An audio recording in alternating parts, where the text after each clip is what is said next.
Hey folks, welcome back to another episode of Wray's Garage. This week we are tackling the rear end of the Mark 7 Golf R. So that involves some lowering springs, some new end links, which will be locking in this new rear sway bar.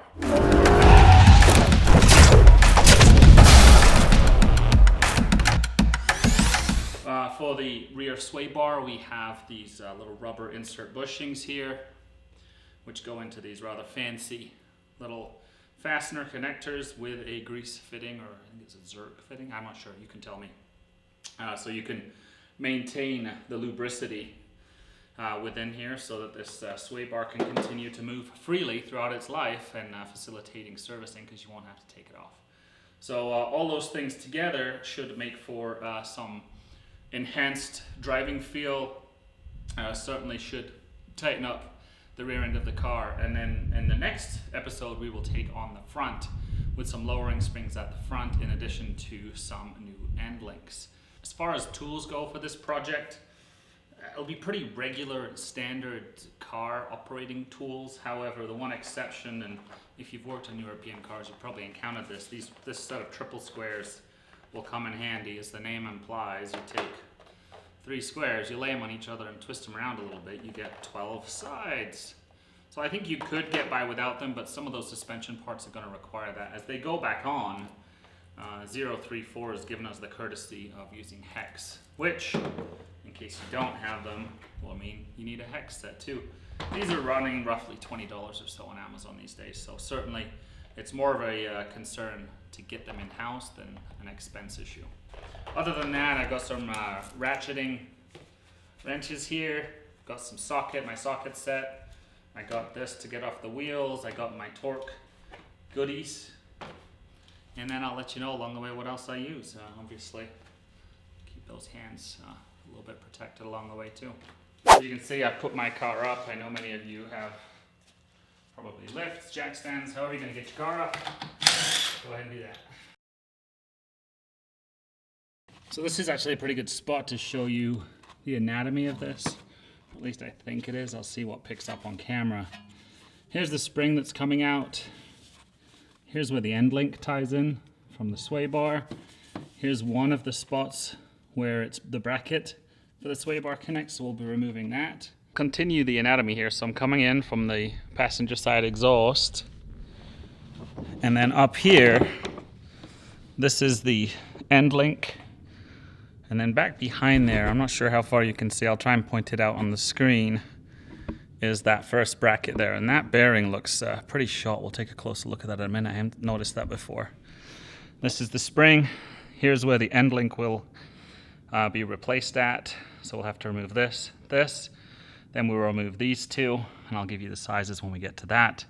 That will cause this control arm to drop, and this should be a pretty easy removal. Let's get one of these magical triple squares and get the bracket off for this end link over here.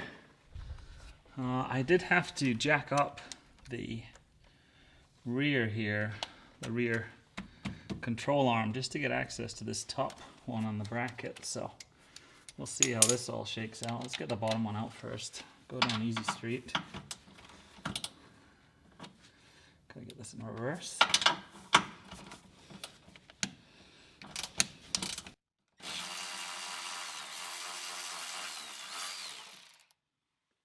Don't think we need to reuse this hardware, but I'll keep it for now. Let's get the top one out. Oh, getting to this one's gonna be a little bit more interesting.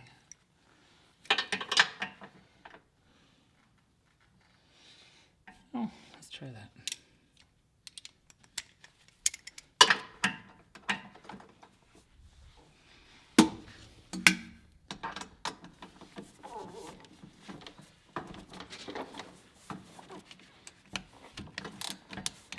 Get started. And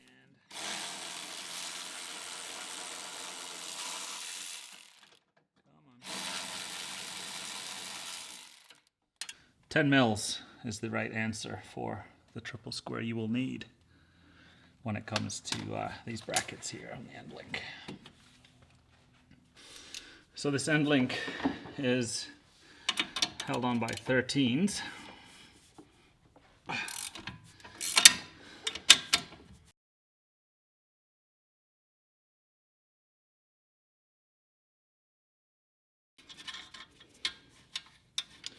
This is hardware we will be reusing, so do not let it go. Okay, so we're just going to remove this end link. I've got the 6mm triple square inserted into the stalk from the bolt, and then a 16 mil ratcheting wrench here so I can get this guy off of here. And the reason you have to put the triple square in is to stop it from spinning.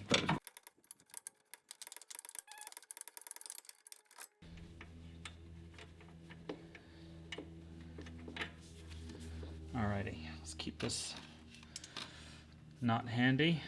And that's basically, this entire sway bar is unfastened but not removed. So I'm going to go clear up the other side and then we'll start taking this guy out. There's the exhaust hanger, you can see wobbling. I'm just going to loosen up this to give us some more clearance. I'm going to try anyway.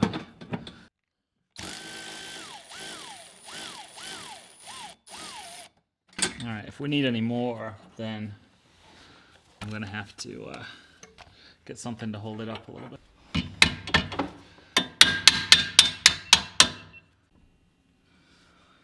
So, keep the car under load, and you have far less issues with that bolt. And then attach the nut back to the end so you don't lose it, because that's a reused piece. So that, essentially, there's your end link.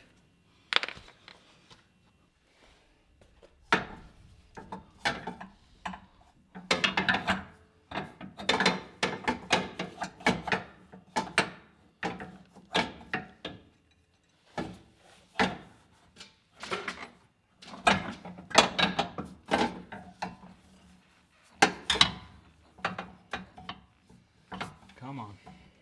You know, if these weren't on here, it would probably come easier. But there.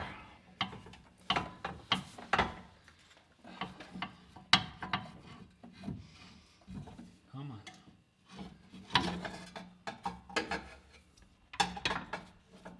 Alrighty.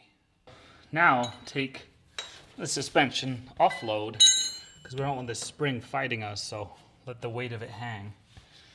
And let's get the strut released here, and then over here we're releasing the control arm from the wheel. So let's get under here.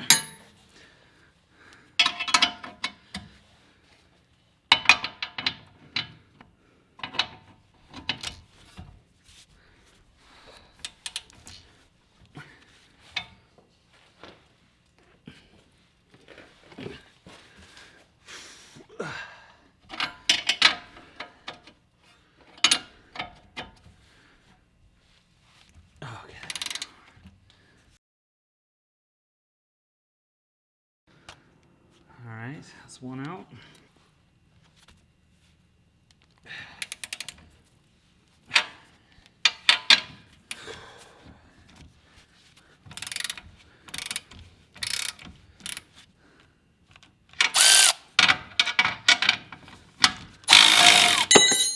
Let's see.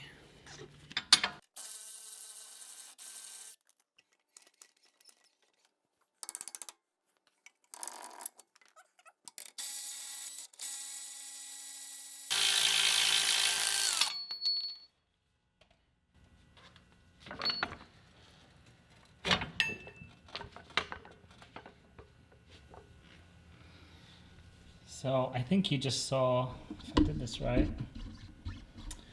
the pressure just released off of the spring here. So now I'm just going to let it go all the way. So the control arm just is in full droop. The strut here is actually extended out because it's noticed the lack of weight. We're hanging on here, and then See how it just drops clean out, and then we'll work it out like that. We're going to transfer the top hat here, and then you can see there's a clocking that you'll want to have lined up on the new spring. So just to prep the bushings here, you've got to lube them up. So they provide the lube, so you don't have to worry about what kind or whether you need any. Just give it a nice squirt in there.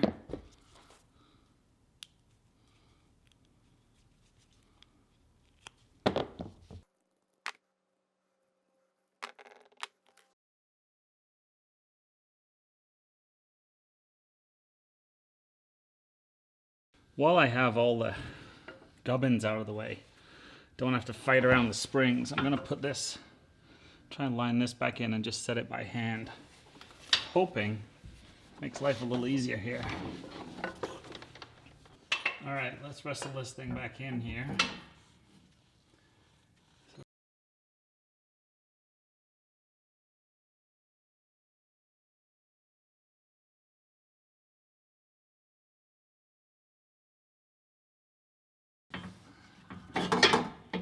Alright, I think we're on, so let's secure these a little bit.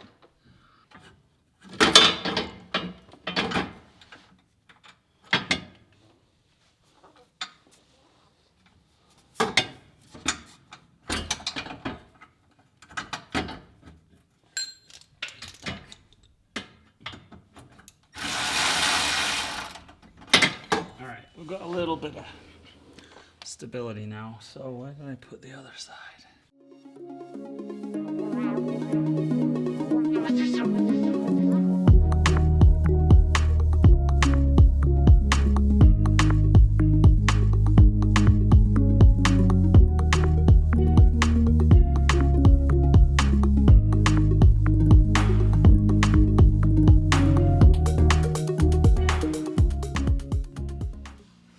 Okay, so we're going to put this spring in a second. I just want to get the end links set up here. So let's drop that in.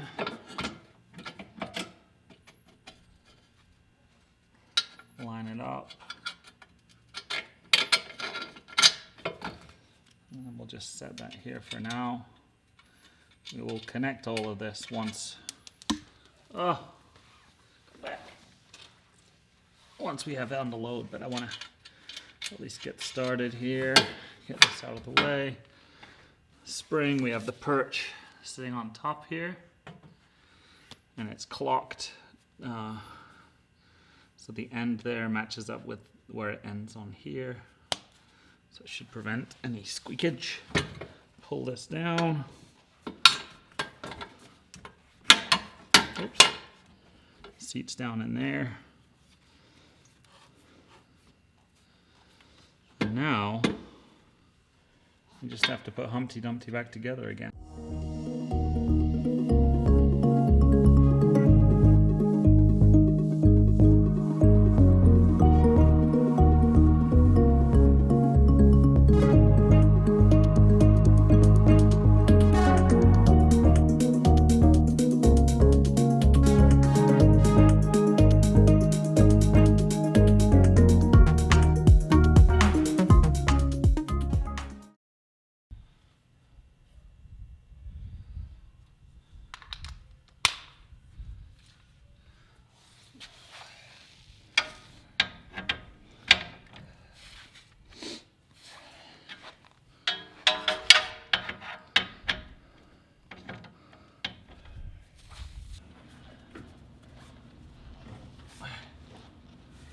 So there is a school that says to do this on the load, which would obviously push up the sway bar here.